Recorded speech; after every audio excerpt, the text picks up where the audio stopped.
81 ದಿನಗಳ ಬಳಿಕ ದರ್ಶನ್ ಪವಿತ್ರ ಮೊದಲ ಬಾರಿಗೆ ಮುಖಾಮುಖಿ ಆಗ್ತಾ ಇದ್ದಾರೆ. ಕೋರ್ಟ್ನಲ್ಲೇ ದರ್ಶನ್ ಮಾತನಾಡಿಸೋದಕ್ಕೆ ಪವಿತ್ರ ಪ್ರಯತ್ನ ಪಟ್ಟಿದ್ದಾರೆ.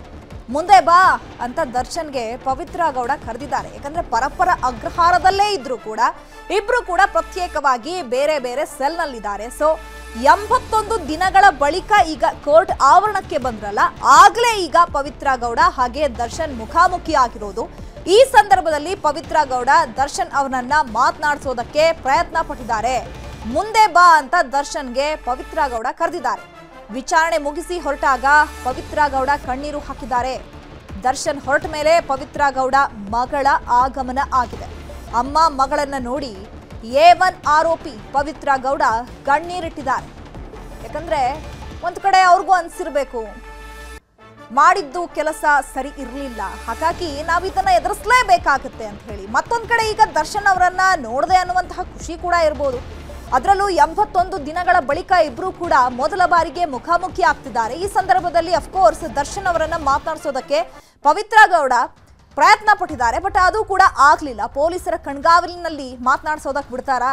ಅದು ಕೋರ್ಟ್ಗೆ ಬಂದಿರುವಂಥದ್ದು ಟ್ರಯಲ್ ವಿಚಾರಣೆಗೆ. ಸೊ ಹಾಗಾಗಿ ಪೊಲೀಸರು ತಮ್ಮ ಕರ್ತವ್ಯವನ್ನ ಮಾಡಿದ್ದಾರೆ. ಪವಿತ್ರ ಗೌಡ ಮಾತನಾಡಿಸೋದಕ್ಕೆ ಹೋದ್ರೂ ಕೂಡ ಅವರಿಗೆ ಅವಕಾಶವನ್ನ ಕೊಟ್ಟಿಲ್ಲ.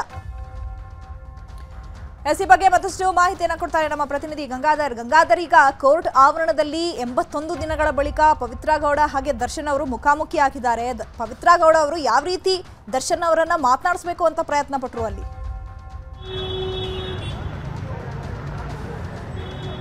ಖಂಡಿತವಾಗಿಯೂ, ಯಾಕಂದ್ರೆ ಬಹಳ ಕುತೂಹಲ ಇತ್ತು. ಈ ಕಳೆದ 2 ತಿಂಗಳಿಂದಲೂ ಕೂಡ ಅವರು ಭೇಟಿಯಾಗಿರಲಿಲ್ಲ, ಮುಖಾಮುಖಿಯಾಗಿ ಭೇಟಿಯಾಗಿರಲಿಲ್ಲ ಅಂತೇಳಿ.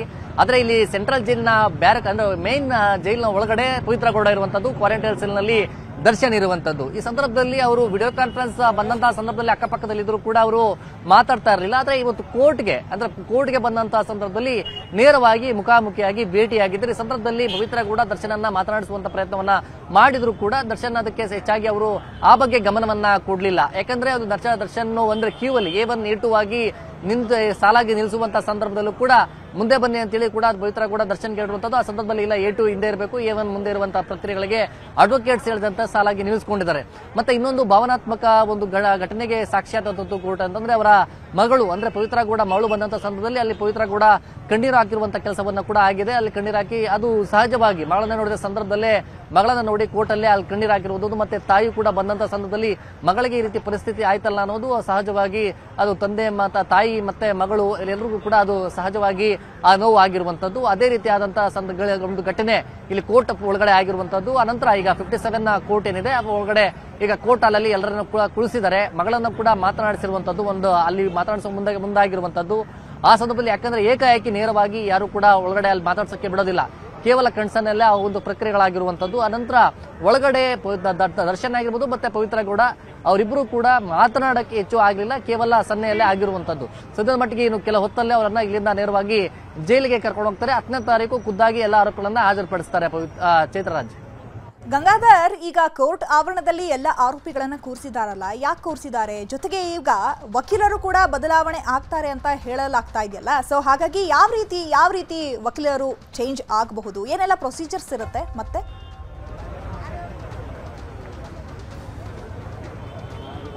ಚಿತ್ರರಾಜ್, ಇಲ್ಲಿ ಬದಲಾವಣೆ ಅಂದ್ರೆ ಆರೋಪಿಗಳು ತಮ್ಮ ವಕೀಲರನ್ನ ನೇಮಕ ಮಾಡಿಕೊಳ್ಳುವಂತ ಪ್ರೊಸೀಜರ್ಸ್ ಯಾವುದೇ ರೀತಿ ಇರೋದಿಲ್ಲ. ಅಂದ್ರೆ ಅವರಿಗೆ ಯಾವ ರೀತಿ ಯಾರು ಒಳ್ಳೆ ರೀತಿಯಾಗಿ ಅಡ್ವೊಕೇಟ್ ಸೀನಿಯರ್ ಅಡ್ವೊಕೇಟ್ಸ್ ಇರ್ತಾರೋ ಅವ್ರಿಗೆ ಯಾರು ಇಷ್ಟ ಆಗ್ತಾರೆ, ಈ ಅಡ್ವೊಕೇಟ್ ಅನ್ನ ನೇಮಕ ಮಾಡಿಕೊಂಡ್ರೆ ನನ್ನ ಒಂದು ಟ್ರಯಲ್ ಸಂದರ್ಭಗಳಲ್ಲಿ ಸರಿಯಾದ ರೀತಿಯಲ್ಲಿ ಅದು ಸರಿ ಹೋಗುತ್ತೆ ಅನ್ನೋ ರೀತಿಯಲ್ಲಿ ಅವರ ಒಂದು ವಿವೇಚನೆಗೆ ಬಿಟ್ಟಿರುವಂತದ್ದು, ಆರೋಪಿಗಳೇ ಬಿಟ್ಟಿರುವಂತದ್ದು.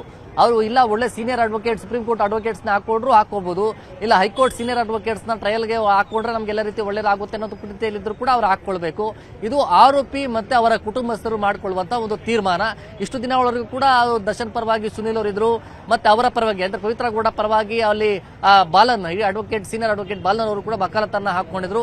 ಅದೇ ಹಂತದಲ್ಲಿ ಉಳಿದ ಆರೋಪಿಗಳಿಗೆ ಡಾಕ್ಟರ್ ಅಂದ್ರೆ ಒಂದು ಅಡ್ವೊಕೇಟ್ ಆಗಿರುವಂತಹ ರಂಗನಾಥ್ ರೆಡ್ಡಿ ಅವರು ಕೂಡ ವಕಾಲತನ್ನ ಹಾಕೊಂಡಿದ್ರು. ಈಗ ದರ್ಶನ್ ಸೇರಿದಂತೆ ಕೆಲ ಆರೋಪಿಗಳು ಇಲ್ಲ ಬದಲಾವಣೆ ಮಾಡ್ಕೊಳ್ಬೇಕು ಅಂತ ಹೇಳಿದ್ದಾರೆ. ಈಗ 10ನೇ ತಾರೀಕು ಒಳಗಡೆಗಾಗಿ ಏನಾದರೂ ಬದಲಾವಣೆ ಮಾಡಿಕೊಂಡು ಅಡ್ವೊಕೇಟ್ ಅನ್ನ ಚೇಂಜಸ್ ಮಾಡಿಕೊಂಡು ಅವ್ರ ಮೂಲಕವಾಗಿ ಟ್ರಯಲ್ ಪ್ರಾರಂಭ ಮಾಡ್ತಾರೆ, ನೋಡಬೇಕಾಗುತ್ತೆ. ಬಹಳ ಕುತೂಹಲ ಇದೆ. ದರ್ಶನ್ ಅಂಡ್ ಪವಿತ್ರ ಗೌಡ ಪರವಾಗಿ, ಅದರಲ್ಲಿ ಪ್ರಮುಖವಾಗಿ ದರ್ಶನ್ ಪರವಾಗಿ ಯಾವ ಅಡ್ವೊಕೇಟ್ ಅನ್ನ ಅವರು ನೇಮಕ ಮಾಡಿಕೊಳ್ತಾರೆ ಅನ್ನೋದು ಕೂಡ ಬಹಳ ಕುತೂಹಲ ಇದೆ, ನೋಡ್ಬೇಕಾಗುತ್ತೆ ಅವತ್ತಿನ ದಿನ ಸಂದರ್ಭದಲ್ಲಿ. ಆದ್ರೆ ಸದ್ಯದ ಮಟ್ಟಿಗೆ ಈಗ ಒಳಗಡೆ ಆಗಿರುವಂತದ್ದು ಏನಿದೆ ಪ್ರೊಸೀಜರ್, ಇನ್ನು ಕೆಲ ಹೊತ್ತಲ್ಲಿ ನಟ ದರ್ಶನ್ ಅಂಡ್ ಅವರನ್ನ ಬಿಗಿ ಪೊಲೀಸ್ ಬಂದೋಬಸ್ತಲ್ಲಿ ಈಗ ಸೆಂಟ್ರಲ್ ಜೈಲ್ಗೆ ಕರ್ಕೊಂಡು ಹೋಗುವಂತ ಕೆಲಸವನ್ನ ಕೂಡ ಮಾಡ್ತಾರೆ.